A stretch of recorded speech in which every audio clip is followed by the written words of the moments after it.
This weekend started off like any other Saturday. I woke up a little later than usual, savoring the quiet before the day began. Turning to my wife of 17 years, Emma, I leaned over to give her a gentle good morning kiss. She barely opened her eyes and muttered, "Jack, let me sleep. I don't get peace at night, and now you're starting in the morning. The girls are probably awake already." I chuckled, masking the faint sting of her words. "Fair enough. They're old enough to fend for themselves now," I replied, brushing it off. Slipping out of bed, I grabbed my robe and shuffled toward the bathroom. As I passed Sarah's room, I caught the faint sounds of movement, muffled voices, maybe some commotion. It sounded like Lily was trying to haul Sarah out of bed. For a moment, I thought about stepping in, but something told me to let it play out. Kids need their battles, right? After a hot shower that did little to shake the creeping unease in my chest, I dressed and headed downstairs. In the kitchen, my daughters were already seated at the table, their faces unusually somber. It felt off. Sarah broke the silence first, her voice sharper than I expected. "Are we having breakfast today? Or what?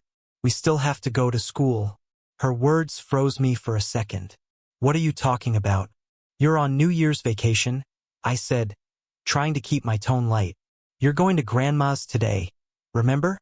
Sarah frowned, confusion flickering across her face. "And you're on vacation too, right? Mom said it was a long weekend. It was her idea." I forced a laugh, but it felt hollow in the quiet kitchen. "Well, maybe you can make your own breakfast for once," I teased, trying to steer things back to normal. Lily piped up before I could say more. "We would, but Mom won't let us. She says we'd ruin the pans or burn everything. The only thing we're allowed to make is scrambled eggs." Her words made me pause, the casual complaint hanging heavier than it should. "How about oatmeal?" I suggested, trying to shake the strange mood that had settled over the room. "Or semolina porridge, like they have in England?" Sarah grinned, the spark of mischief in her eyes almost comforting. "Oatmeal, please, sir," she said, drawing out the last word with mock formality. I laughed, though the tension in my chest remained. "Oatmeal it is, Mississippi. I'll save the oats for horses, though." I smiled faintly. "Now go wash your faces and brush your teeth. Breakfast will be ready in 15 minutes. As I prepared their oatmeal, the unease simmered in the back of my mind. Emma eventually emerged from the bedroom, her hair combed neatly, wearing one of my old shirts. She still had that effortless beauty that had captivated me years ago. But as much as I loved her, there was a weight between us, a quiet chasm growing wider every day. Emma joined the girls at the table, her tone brisk and commanding. "Finish your meal and get ready. Daddy will take you to Grandma's." Sarah's spoon froze midair. "Mom, you promised we'd go to the ski center for a week. We already packed our gear. We've been so excited about celebrating New Year's Eve together." Emma's reply was cold, almost rehearsed. "We don't always get what we want, girls. We'll go to the ski center during spring break. When there's no snow," she added with a wry smile. "Or maybe to Palmer. They have snow year-round." Her voice softened, but the warmth felt forced. "Now, finish up and get ready." I clenched my jaw, biting back the frustration that boiled inside me. Sending the kids to my mother-in-law's had never been part of the plan, and Emma knew it. It wasn't just about the canceled trip. It was about the growing distance, the lies that came so easily to her now. And then there was David. The name hovered in my mind like a dark shadow. David, the new commercial director at Emma's office.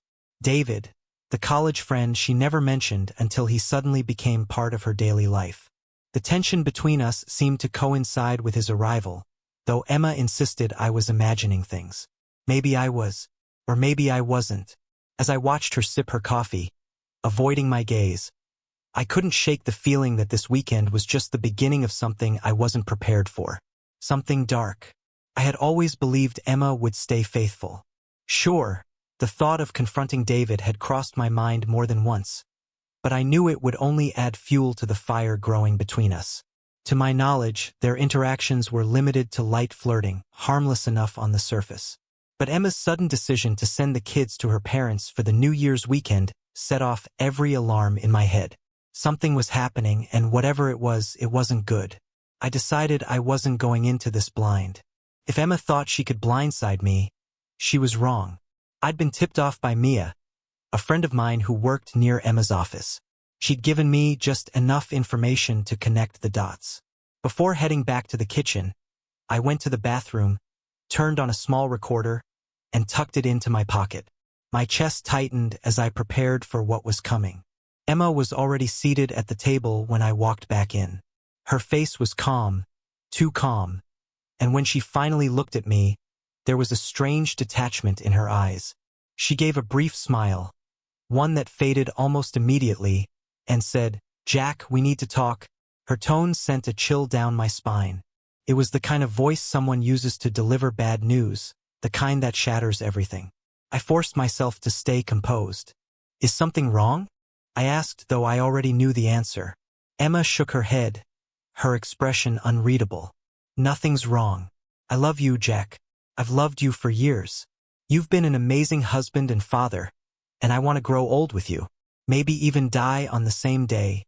Her words sounded rehearsed, like a script she'd practiced. "Then what's stopping us?" I asked, my voice tight with suspicion. Emma hesitated, her eyes darting toward the window as if searching for an escape. "I've been thinking a lot," she began slowly, "and I believe we need a break from our marriage. Just some time apart to explore our own paths and experiences.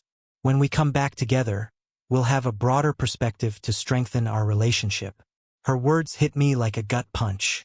I barely managed to choke out, "And how long is this break supposed to last? A month? A year?" "No," she said, shaking her head. "Just the holiday weekend." The pieces clicked together in an instant. "Is that why the kids are going to your mom's instead of the ski resort?" I asked, my voice sharper now. "Yes," she admitted, her tone devoid of remorse. "I've already made arrangements with my mom." I stared at her, my pulse pounding in my ears. The calm way she delivered this insanity made my skin crawl. "So," I said, struggling to keep my composure, "you and your lover dreamed up this whole sociological theory just to justify a weekend fling? Is that what this is?" Emma blinked, feigning surprise. "Jack, I don't know what you're talking about. What lover? I have no idea where you're getting this from." Her voice was smooth, almost too smooth, as if she'd practiced denying it. But I wasn't buying it. Her boldness was shocking, even for her, though I'd been bracing for something like this. "Spare me the act," I said coldly. "I know exactly who your lover is. It's David, your new commercial director. The same David you had a passionate affair with back in college.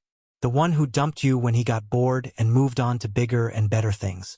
Funny how you failed to mention him becoming your boss." Emma's face hardened, but she didn't deny it.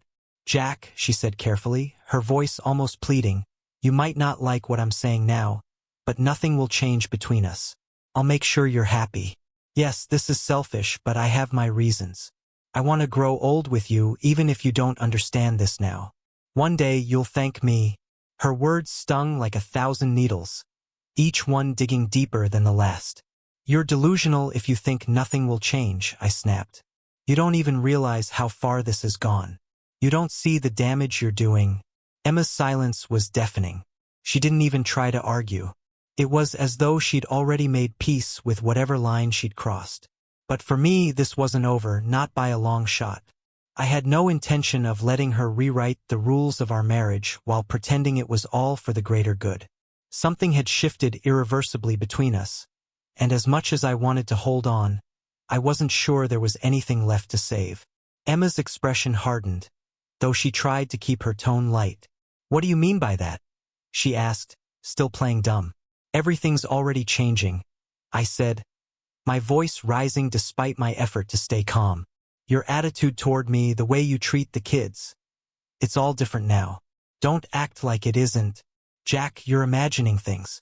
"I love you," she said, her words tinged with forced sincerity. Then, her tone shifted, taking on a new edge. "But how do you plan to explain a divorce to your parents?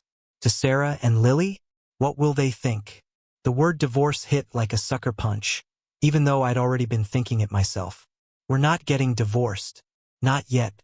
But I see through this ridiculous sociological experiment you and David dreamed up, I said, my voice dripping with frustration. You're not fooling me, Emma. You're overcomplicating things, she replied, her calm exterior beginning to crack.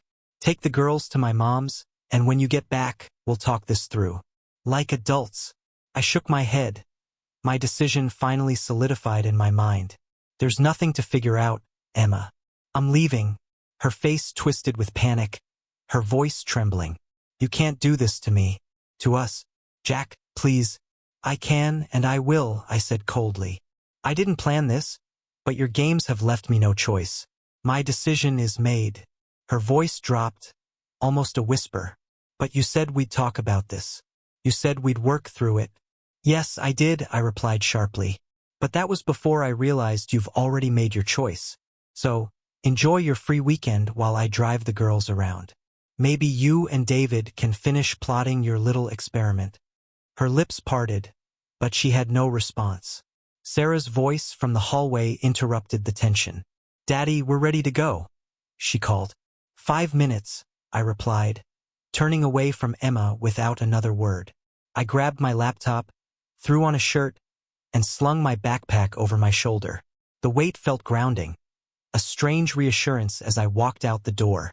The girls climbed into the car, and I started the engine, waiting for it to warm up. Through the rearview mirror, I saw Emma watching us from the window. Her pale face lingered in my vision long after we merged onto the main road. The silence in the car was deafening until Sarah finally spoke. Daddy, Grandma lives the other way. Where are we going? I glanced back at her and forced a smile. I know, sweetheart, but you were promised the ski lodge and that's where we're going. We'll figure out where to stay when we get there. Okay? Her lips quivered. Dad? Are you and Mom getting a divorce? Her voice was small, trembling. Why would you say that? I asked, trying to sound steady, though my grip tightened on the steering wheel. We heard you arguing in the kitchen, Sarah admitted, her voice cracking. We're on your side, Daddy. Aren't we, Lily? Lily nodded quickly. I'm on Dad's side too. But where are we going to live? For now, we'll stay at Grandma's house. I'll drop you off at school later to pick up your books and clothes, I explained, trying to keep my tone reassuring. But for now, let's not worry about that. Let's enjoy our vacation. You deserve it. The girls nodded reluctantly, their silence settling over us like a heavy fog as we drove toward the lodge. My chest tightened for them, knowing they didn't deserve any of this. Back at the house, Emma stood at the window, watching the car disappear into the distance. Her fingers trembled as she pulled out her phone and dialed. The call was answered almost immediately. David, she said, her voice low and urgent. We have a problem. What's wrong? He asked, his tone smooth, almost indifferent. Is he gone? Yes, Emma replied, glancing around as if someone might overhear her. He's on his way out of town now. David's voice sharpened. What happened? You sound rattled. Emma let out a frustrated sigh. He didn't react the way we thought. He didn't believe me. Who are you talking about? David asked cautiously. My husband, she snapped. I offered him the 2-week separation we discussed, but he saw right through it. He knows, David. He knows about us. For a moment, there was silence on the line. Then David's voice came, low and calculating. That's unfortunate, but it doesn't change anything. Stick to the story. He's gone now, right? We've got the weekend to figure this out. Emma hesitated, her confidence wavering. You're right. We'll figure it out. We always do. But her words faltered, doubt creeping in like a shadow she couldn't shake. Emma's hand tightened around her phone as she listened to David's voice, his tone sharp with concern. He's talking about getting a divorce? Yes, Emma replied, her worry evident. He's serious about it. This could turn into a major scandal, David.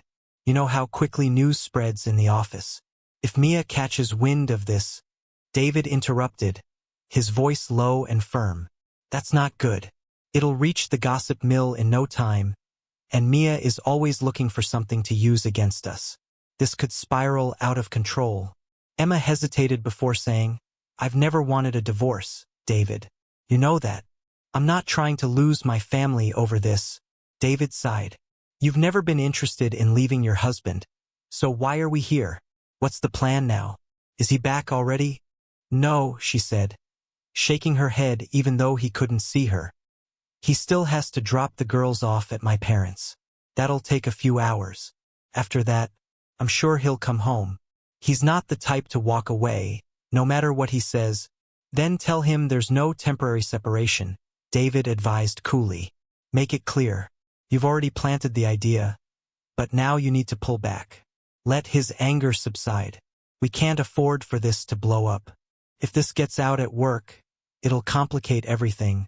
I already told him there's no separation, Emma admitted. But he didn't believe me. He thinks I'll try to convince him when he gets back. When will that be? David asked, his voice more measured now. It'll take him 3, maybe 4 hours to drop off the girls and drive home. Then that's our plan, David said decisively. When he gets back, stay calm. Tell him it's over, that there's nothing to separate for. Let the tension settle. We need this to stay contained. For both our sakes. Emma ended the call, her chest tightening. She felt a small measure of relief knowing David was still in her corner. But the knot in her stomach didn't loosen. Setting the phone down, she took a deep breath and tried to focus on what to do next. Deciding to project an air of normalcy, Emma went to the kitchen and set the table, choosing not to cook. She got dressed and headed to a nearby cafe, where she ordered takeout, something simple yet thoughtful.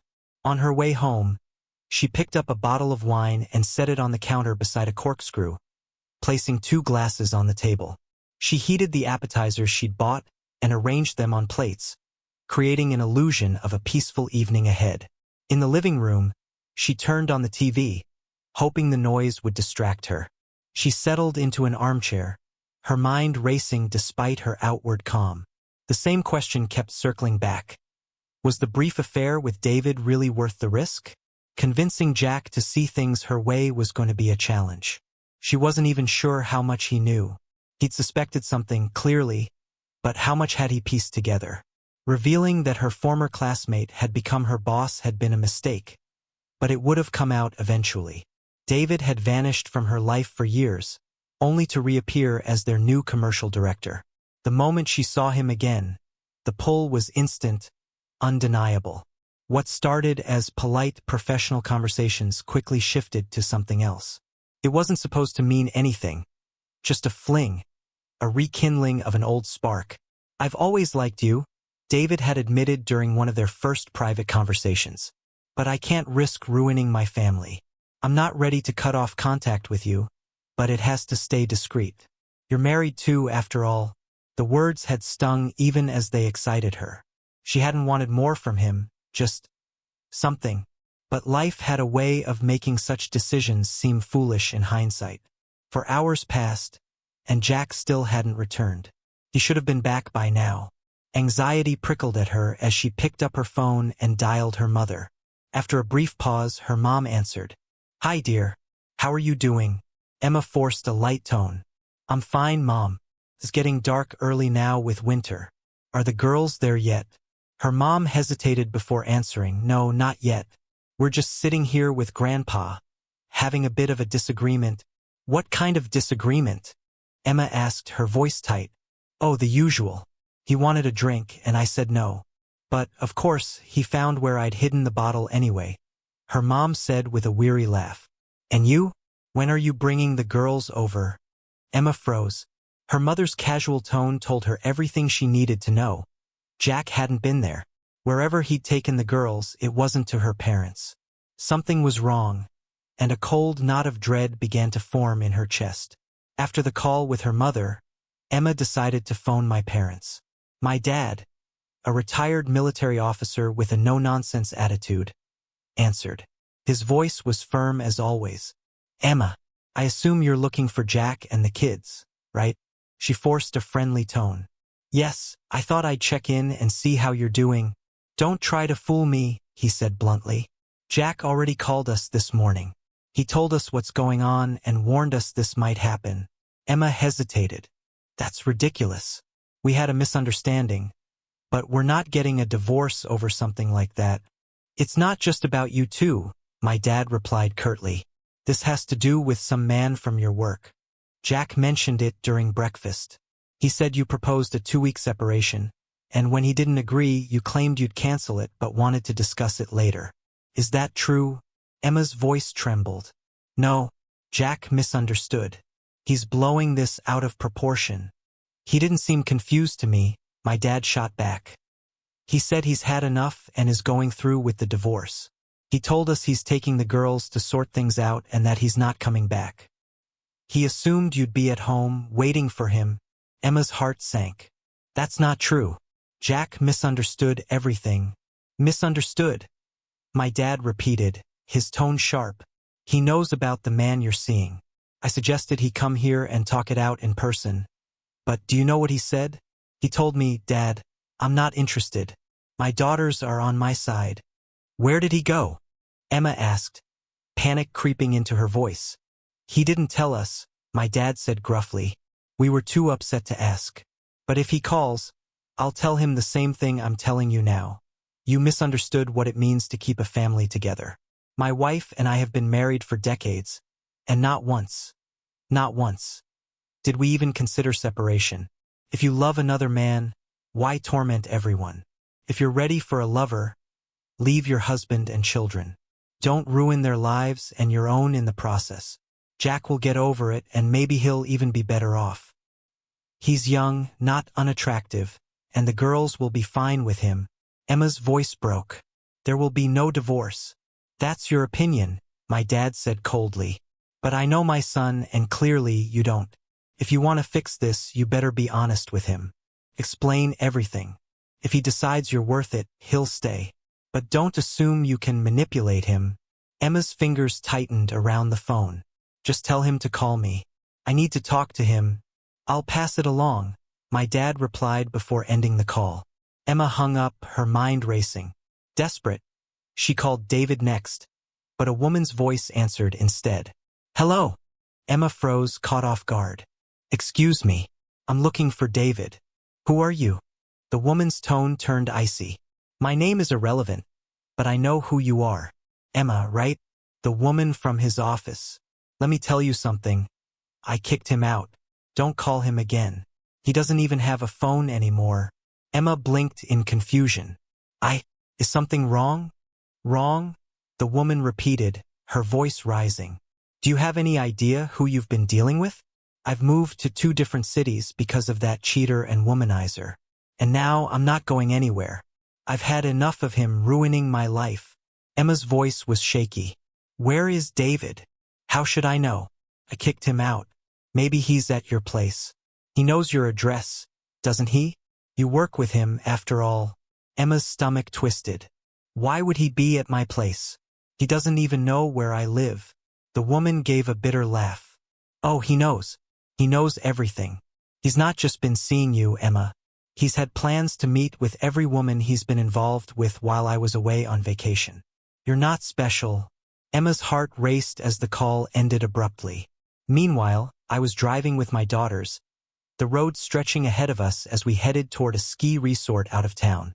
I'd been to the place before and knew some of the staff, which gave me a strange sense of comfort. The girls were quiet in the back seat, their emotions as raw as mine. But for the first time in weeks, I felt a sliver of clarity. There was no going back. Including John, an old classmate who had become the director of the ski lodge, was a stroke of luck. I called him and quickly explained the situation. To my relief, he was more than accommodating. Jack, anything for you. A house for 3 people? That's a dream come true. I have a company waiver and 3 cabins available. I'll reserve one for you. Perfect, I replied. But I have one request. If someone calls asking about me, please don't confirm I'm here with my daughters at the resort. Understood, John said. When are you coming? We're about an hour and a half away, I said, glancing at the snowy road ahead. The roads are slippery, so I can't drive too fast. No problem. I'll set the table in your cabin. Just tell them at the gate you're here to see me, and they'll direct you. An hour and a half later, we arrived at the ski lodge. At the gate, I told the gatekeeper we were there to meet John, and he directed us to a sheltered parking lot near the lodge. I parked the car, grabbed our belongings, and we made our way inside. John was waiting for us, a spread of warm food laid out on the table. "Hurry up, everything's getting cold," he said with a grin as we walked in. "You're always in a rush," I replied, shaking my head. "Let my girls freshen up, wash their hands, and explore a bit first." Sarah and Lily wasted no time heading upstairs. They had already changed into tracksuits and seemed satisfied with the cozy room John had prepared for them. It struck me again how fast they were growing up. "Where's Emma? Why hasn't she come?" John asked as we sat at the table. "That's a separate story," I replied, deflecting. "I'll tell you later. For now, let's toast to our meeting." "You're eager and yet slow," John teased as he poured the drinks. We raised our glasses and toasted, letting nostalgia take over. We laughed about old times, but our conversation was occasionally interrupted by my daughter's questions as they explored the lodge. Eventually, Lily came downstairs and asked John about entertainment options at the ski lodge. "There's a dance party happening in the hall right now," John replied. Lily frowned. "We didn't bring anything fancy to wear." "There's no dress code," John assured her. "You can come as you are." Sarah perked up. "Really? No specific rules? Can we go too?" "Of course," John said, waving a hand. "I'll call one of my staff members to escort you." A few minutes later, a young employee arrived to take Sarah and Lily to the party. Once they were gone, John turned to me, his expression more serious. "All right, Jack.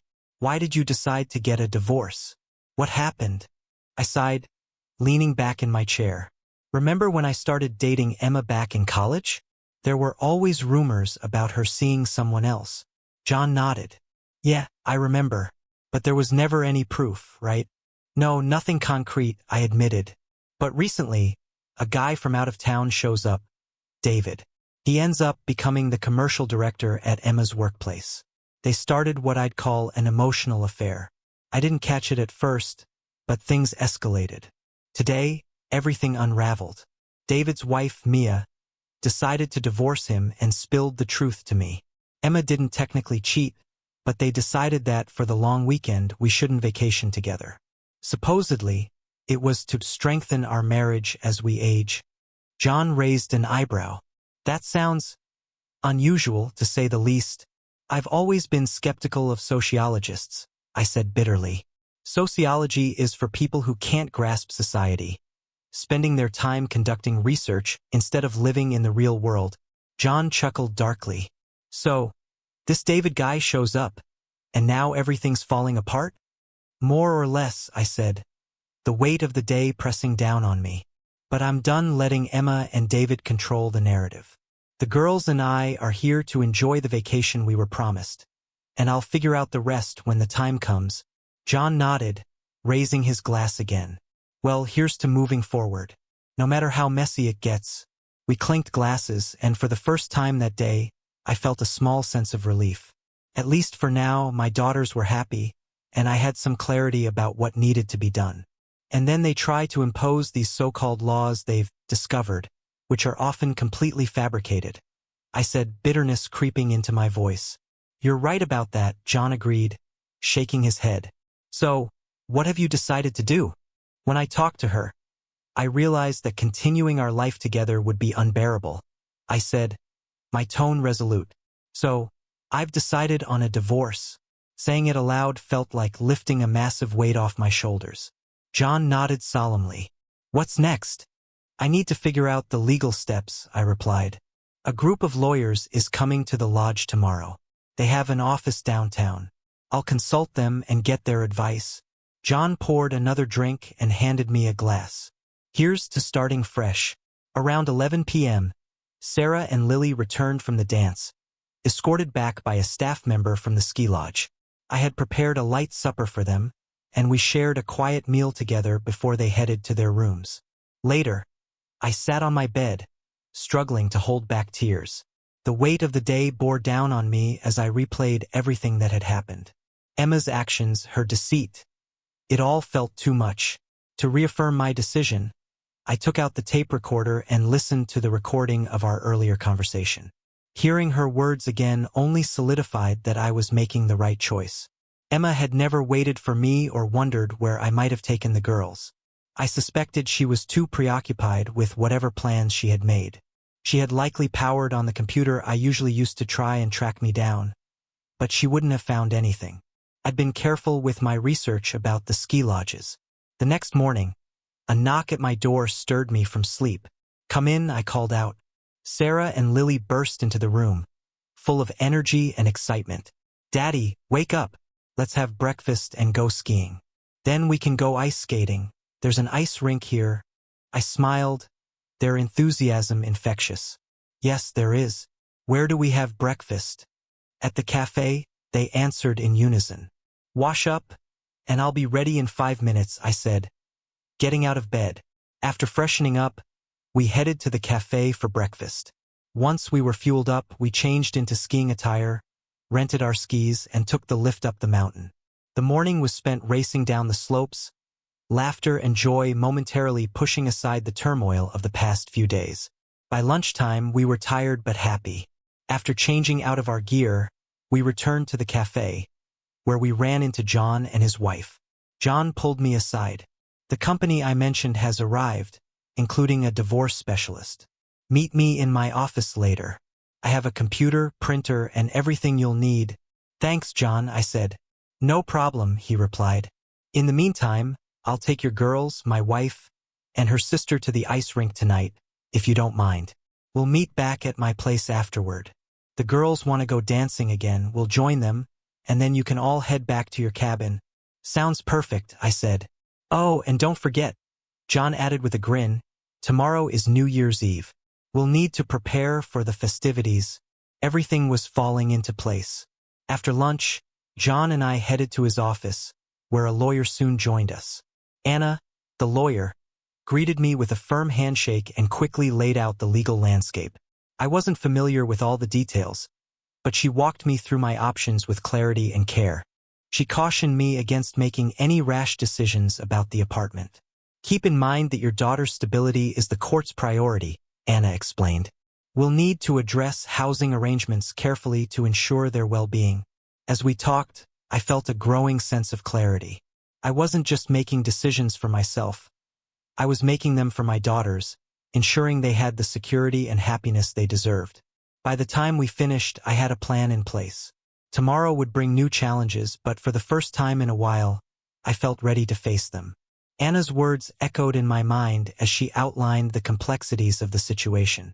"Your daughters will grow up and have their own families one day. They'll need their own space. If you move into the apartment with them now, it could cause complications later, especially if a new husband enters the picture in the future. I can't imagine living in the same apartment as her," I admitted, the thought filling me with unease. "Try to envision it," Anna suggested gently. "For now, consider proposing a petition. Explain to your wife that you'll be filing for divorce in court, and that you want to ensure things are handled calmly and fairly." "When will the paperwork be ready?" I asked, eager to move forward. "No rush," Anna said. "The courts have their holiday weekends, too. I have my laptop here, so I'll draft everything tonight, and we can print it later. You can also contact me at my office if you need further assistance. Or even hire me to represent you in court." "I like that last option," I agreed, relieved to have a solid plan. New Year's Eve was surprisingly joyous. We celebrated with John, his wife, her sister, and the group of lawyers in the ski lodge's grand hall. Other vacationers joined in, and the night turned into a lively celebration filled with music, laughter, and dancing. In the early hours of the morning, I returned to the cabin with Sarah and Lily, who were utterly exhausted but happy. After tucking them into bed, I rejoined the group in the main hall. When the festivities wound down, we gathered in my cabin, warming ourselves by the fireplace before eventually retiring to our respective rooms. The following days unfolded as planned. More skiing, ice skating, and evenings of dancing. Though I kept a cheerful front during the day, the nights were a different story. Alone in the quiet of the cabin, I often found myself shedding tears for everything that had happened. One evening, John noticed the weight I was carrying and asked, "How are you holding up?" I took a moment before replying. "Apart from the daytime fun, the nights have been rough. But today, I feel more prepared for what's ahead than ever." Eventually, the day came when we had to pack for our return journey. I spoke with my daughters about the importance of maintaining stability and holding on to the apartment. They seemed to understand, though their young faces carried the shadow of worry. On our way back, we stopped at the mall to pick up groceries. By the time we returned home, darkness had fallen. Sarah and Lily immediately busied themselves rearranging their rooms. I watched as Lily began moving her things into Sarah's room. It was then that Emma entered, her voice sharp with suspicion. "What are you two doing?" "We're turning Lily's room into Dad's room, and we're sharing one," Lily explained without hesitation. "That's what Dad said," Sarah added matter-of-factly. Emma's face tightened, her dissatisfaction clear, but she didn't press the issue. The girls continued their project until their room was exactly how they wanted it. With their task complete, they got ready for school the next day. Meanwhile, I started preparing dinner and breakfast for the morning. Emma lingered in the kitchen, trying to start a conversation. Her voice was guarded, but there was a hint of desperation in her tone. "I won't tolerate any of your boyfriends in the house," I said firmly. "You can meet them anywhere else, but just so you know, I'm filing for divorce." She didn't respond, choosing instead to retreat to the girls' room. There, she asked if they wanted to talk. Sarah's voice was steady but distant. "We didn't miss you, Mom. Dad instructed us to stay out of his way for the rest of the week." Emma's expression faltered, the hurt evident in her eyes. I stayed firm, ensuring the boundaries we had set were respected. Sarah, Lily, and I lived separately from Emma, even within the same house. We locked the doors to the rooms we occupied and kept our routines independent of hers. I cooked for myself and the girls, creating a sense of normalcy amidst the chaos. Though the situation was far from ideal, it felt like the first steps toward a future where peace might finally be possible. On Friday evening, a young woman delivered a registered letter to Emma. It was a summons with an attached statement of claim. Emma tore it open and read the contents, her face quickly crumpling into tears. She stormed into the kitchen, sobbing. "Jack, why do you want a divorce? I thought we could work things out," she pleaded, her voice trembling. I glanced at her coldly. "Consult with a lawyer and discuss it with them," I replied, my tone devoid of sympathy.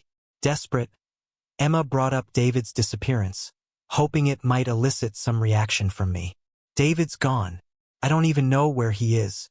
You have to believe me," she said. "Reach out to him for advice." Then I said flatly, not even looking up from my task. "I have no one," she insisted, her voice breaking further. By now, the girls had finished dinner and quietly slipped away to their room, deliberately ignoring Emma's presence.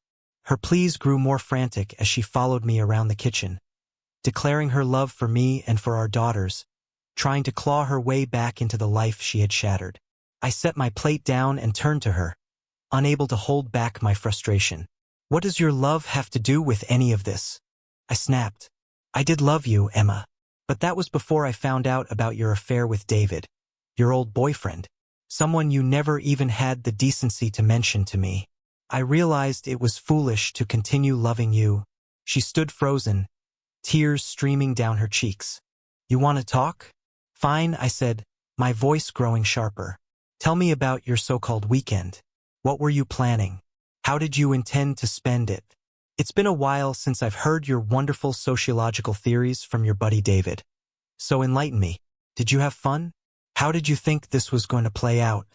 Emma stared at me, unable to answer. I finished my meal and began clearing the table. The clatter of dishes must have caught Sarah's attention, as she soon appeared in the kitchen. "Daddy, can I help?" she asked softly. I smiled and shook my head. "No, sweetheart. Go upstairs and tidy your room. I'll take care of the dishes and ironing your clothes. They're already dry." Sarah nodded and left. Emma, sensing that I didn't want to engage with her any further, retreated to her room, still in tears. After washing the dishes and turning off the lights, I noticed the pile of laundry waiting to be ironed.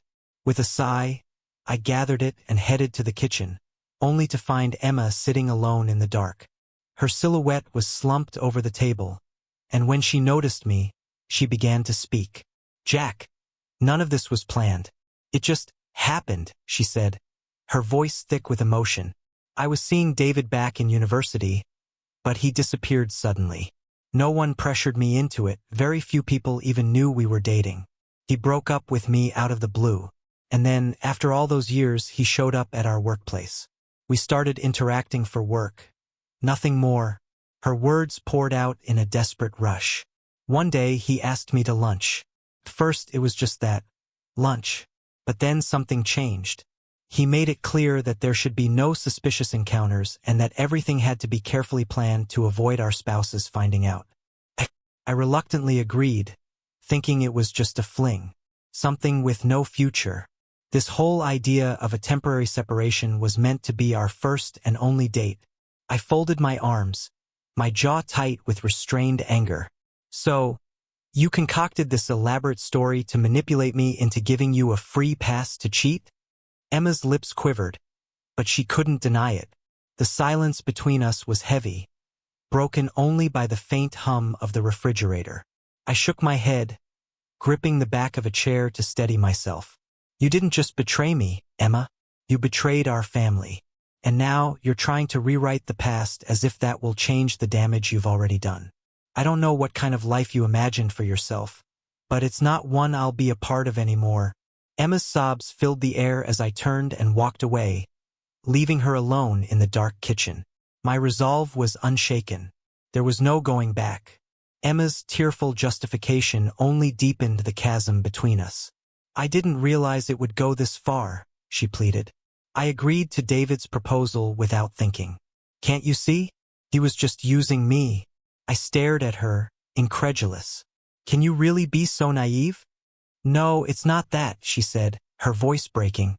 It's been a while since you've complimented me. On my looks, my clothes, my hair."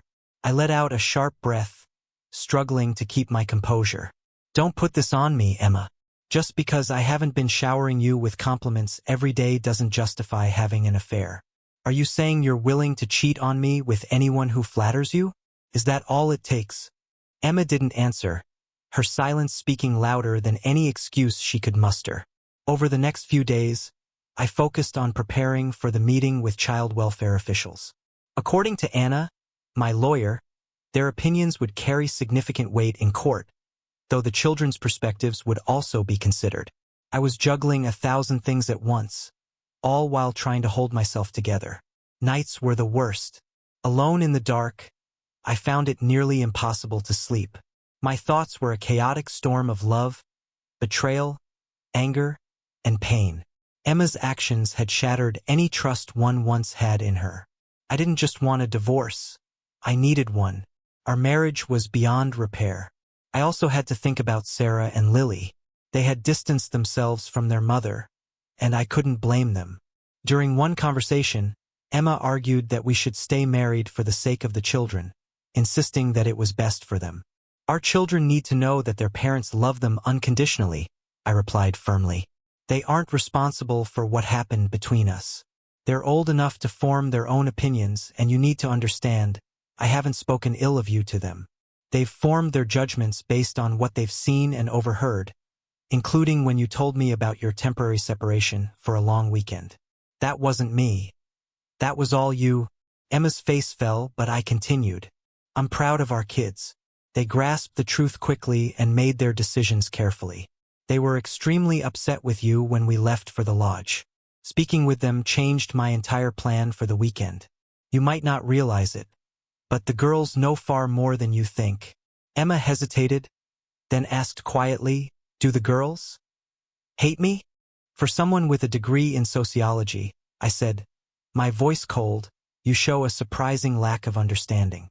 Yes, they know their mother was unfaithful, and yes, they're angry with you because of it. You can try to mend your relationship with them, but adolescence is a delicate phase. It's a time when kids shift from childlike behavior to more adult-like thinking. They're undergoing significant changes, both physiologically and emotionally. It's impossible to predict how you'll be able to connect with them now. The days leading up to the court appearance were filled with Emma's pleas and desperate attempts to appeal to me. None of it swayed me. Eventually, we stood across from each other in the courtroom for a preliminary session. The judge mandated a reconciliation period, giving us time to try and settle our differences. When the period ended, I made my stance clear. Emma, I propose you sign a child custody agreement as part of our divorce.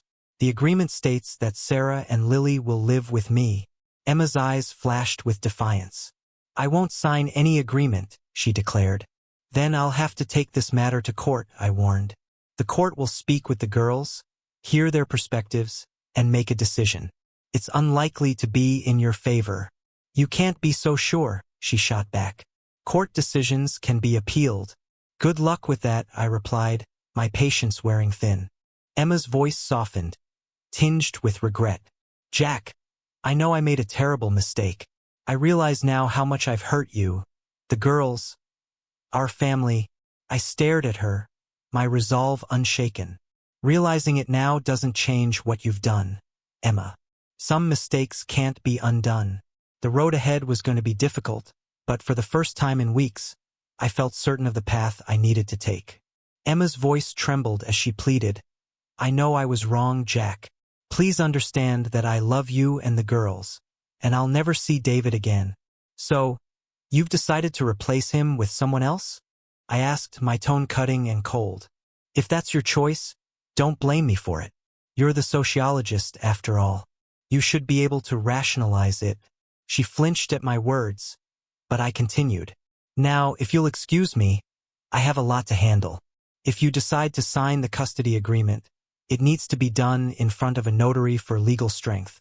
My voice was devoid of warmth, my focus set on what I knew was inevitable. The court would see things my way.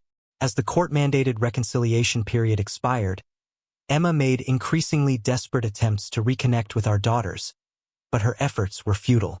Sarah and Lily wanted nothing to do with her. After school, they attended their computer science classes and then returned home with me. Their routine was simple and comforting. After a light snack, they settled into my room to do their homework while I prepared dinner and breakfast for the following day. When child welfare officials visited, they spoke with the girls, inspected their living space, and compiled a detailed report. Everything was moving steadily toward resolution. On the day of the court hearing, we arrived on time, accompanied by our lawyer. Emma entered the courtroom alone, without legal representation. She had sought advice from counselors and divorced friends, but it was clear she fully understood the irreparable state of our marriage. During the trial, her answers to the court's questions were brief, often no more than a simple yes or no. As the proceedings drew to a close, Emma stood and made a surprising declaration. I am relinquishing my share of the apartment to our daughters, she said, presenting a deed of gift to the court. The judge noted that Emma had already taken her personal belongings and that what remained in the apartment would be removed within the week. Emma then requested a recess to finalize the child support agreement I had proposed. After the break, she added, I am willing to voluntarily pay child support to Jack. I understand the court's decision may not favor me. To ensure transparency, I propose that the defendant open a separate account for each of our daughters and transfer the funds there. They'll need that money when they come of age. The judge clarified that issues of alimony and division of the apartment were not part of the current claim and would not be addressed in this session. Instead, the court would focus solely on the child support agreement and the divorce. After deliberations, the court recessed to finalize its decision. When Emma and I left the courthouse, we were officially divorced. Outside, the girls, who had been excused from the courtroom after their hearing, were sitting on a bench near a bus stop, each holding an ice cream cone despite the winter chill. Seeing them, I called out, Girls, what are you doing? It's freezing outside. They turned to me, grinning. We brought the ice cream home and thought it would be fine to have in the winter, Sarah said matter-of-factly. It can even soothe a sore throat, Lily added. I smiled at their logic and chuckled. Let's head home, then. As we walked, I asked, why did you choose 19 as the age for accessing the money? That's what we decided, Sarah replied simply, sharing a look with Lily. Despite everything, Emma honored her commitment to transfer funds into the accounts for Sarah and Lily. It wasn't enough to repair the damage she had caused, but it was at least a step in the right direction. For me, the divorce marked a bittersweet conclusion. There was pain and regret, but also a sense of closure. I had my daughters, my freedom, and the determination to move forward. That was all I needed. Emma honored her promise and moved out of the apartment, choosing to live with her parents to care for her ailing mother. I allowed her to visit Sarah and Lily once a week, though the girls were hesitant about the arrangement. During these visits, Emma spent time with them at our home, while I kept my distance to give them space. For a long time, I lived alone, focusing entirely on my daughters and rebuilding a sense of stability for them. On New Year's Eve, I vacationed with Sarah and Lily at the ski resort, as we had in years past. We were often joined by John's wife's sister, Zoe. Over time, Zoe and I began developing a relationship, though I wasn't in a rush to make any commitments. My priority remained my daughters, nurturing and guiding them as they matured. Zoe didn't have children of her own, but she bonded well with Sarah and Lily. At first, there was a flicker of jealousy from the girls, which I understood, but they quickly warmed to her. She became a positive presence in their lives, something I hadn't anticipated but deeply appreciated. I maintained a respectful relationship with Emma, allowing her regular visits with Sarah and Lily and keeping communication open when necessary. But the bond we once had as a couple was gone. We weren't friends. We were simply co-parents doing our best for the girls. Sarah and Lily grew into mature, thoughtful young women without causing me any difficulties. I surrounded them with love and care, ensuring they had everything they needed to thrive. Zoe's presence brought a new sense of harmony to our family, and over time, she became someone I could truly rely on. Emma, however, faced a difficult year. Both her parents passed away within months of each other, leaving her emotionally and physically drained. I helped with the funerals out of respect for the years we had shared, but our shared grief didn't mend the broken pieces of our relationship. Emma adjusted to living independently, with Sarah and Lily as her primary social circle. Eventually, Emma began dating a lonely widower who lived in a neighboring house. I was glad to see her finding a semblance of happiness again. David, her former partner, never returned to town. His whereabouts remained a mystery, even to his ex-wife Mia, who remarried shortly after their divorce. As the years passed, the pain of the past dulled. Life settled into a peaceful rhythm, one where my daughters flourished, Zoe brought joy to our home, and the wounds of betrayal began to heal. While the memories of what had happened would always linger, they no longer defined us. We had found our way forward,